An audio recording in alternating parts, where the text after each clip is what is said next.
जारी है।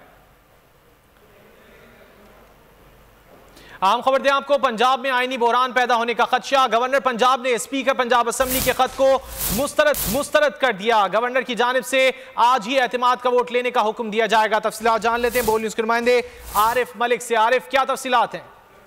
जो कल स्पीकर ने रूलिंग दी थी कि सेशन कॉल नहीं हो सकता, जो गवर्नर ने तलब किया था इजलास, तो उसके ऊपर आज दोबारा एक इजलास हो रहा है गवर्नर हाउस में, जिसमें जराये का ये कहना है कि दोबारा एक दफा फिर नोटिफिकेशन जो है वो एतमाद का वोट लेने का किया जाएगा। अगर दोबारा फिर अगर ये एतमाद का वोट का इजलास नहीं बुलाते और एतमाद का वोट नहीं लेते तो हो सकता है कि वो गवर्नर एक और नोटिफिकेशन जारी करे जिसमें ये कहा जाए कि ये अब वज़ीर आला पंजाब नहीं रहे और दोबारा इलेक्शन का नोटिफिकेशन जारी हो सकता है। तो इस हवाले से खसूसी इजलास इस वक्त गवर्नर हाउस में जारी है, जिसमें मुस्लिम लीग नून के सीनियर रहनुमा शामिल है और गवर्नर पंजाब भी शामिल है।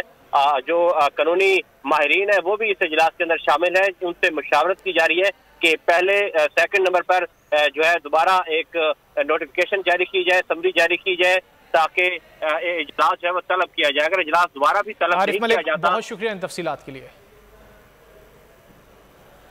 एक और आम खबर दें आपको, शुजाबाद लाबर मोड़